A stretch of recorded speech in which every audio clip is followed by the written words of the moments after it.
देखिए देश दुनिया की बड़ी खबरें।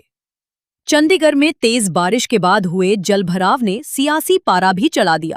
नगर निगम की जनरल हाउस बैठक से पहले आम आदमी पार्टी ने बीजेपी और नगर निगम प्रशासन के खिलाफ जोरदार प्रदर्शन किया।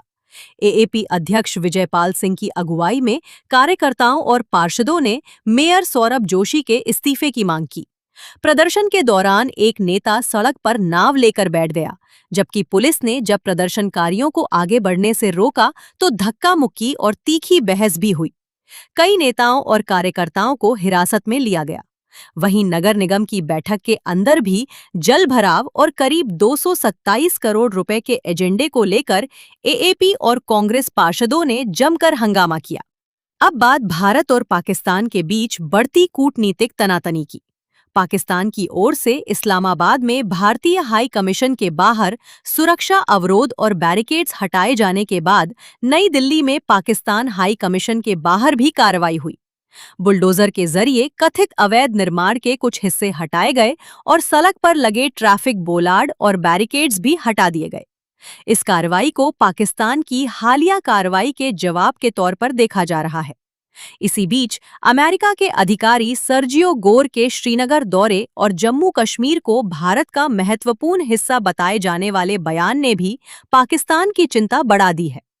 अमेरिका से आरएसएस को लेकर भी बड़ा बयान सामने आया है।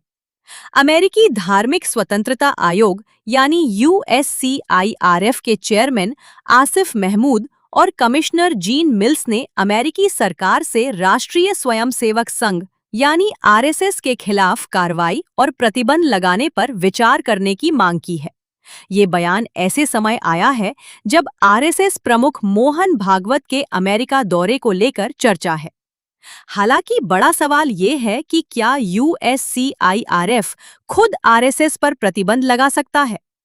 दरअसल यूएससीआईआरएफ एक अमेरिकी संघीय आयोग है, जबकि किसी संगठन पर प्रतिबंध लगाने का अंतिम अधिकार अमेरिकी सरकार के पास होता है। इसलिए आयोग की मांग अपने आप में प्रतिबंध नहीं है, बल्कि सरकार को दी गई एक सिफारिश है। वहीं अमेरिकी राजदूत सर्जियो गोर के कश्मीर दौरे के बयान ने भी सुर्खियां बटोरी हैं। श्रीनगर पहुंचे गोर ने जम्मू कश्मीर के सुरक्षा माहौल की तारीफ करते हुए इसे भारत का एक अहम हिस्सा बताया। उन्होंने कहा कि मोदी सरकार के दौरान कश्मीर पहले की तुलना में ज्यादा सुरक्षित हुआ है। इसके साथ ही उन्होंने संकेत दिया कि अमेरिका अपने नागरिकों के लिए जारी ट्रैवल एडवाइजरी की जल्द समीक्षा कर सकता है।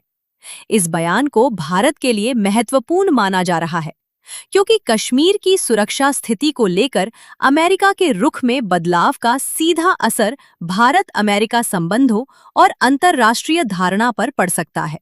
अब रुख करते हैं बिहार का, जहां छात्रों के मुद्दे पर राजनीति और तेज हो गई है। पटना में नेता प्रतिपक्ष तेजस्वी यादव की अगुवाई में आरजेडी ने गांधी मैदान से राजभवन तक मार्च निकालने की कोशिश की। ये प्रदर्शन बिहार में छात्रों पर कथित तौर पर AK-47 के इस्तेमाल और छात्र आंदोलन से जुड़े मुद्दों को लेकर था।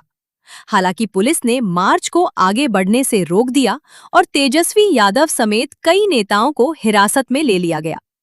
तेजस्वी यादव ने सरकार पर हमला बोलते हुए कहा कि विपक्ष इस मुद्दे पर पीछे हटने वाला नहीं है और छात्रों की आवाज उठाता रहेगा। आरजेडी के प्रदर्शन पर बीजेपी ने भी पलटवार किया। बीजेपी की ओर से आरोप लगाया गया कि पार्टी को छात्रों की समस्याओं की चिंता अब जाकर हुई है और विपक्ष राजनीतिक फायदा उठाने की कोशिश कर रहा है। दूसरी तरफ तेजस्वी यादव का कहना है कि सरकार छात्रों की आवाज दबाने के बजाय उनकी मांगों और पुलिस कार्रवाई से जुड़े सवालों का जवाब दे।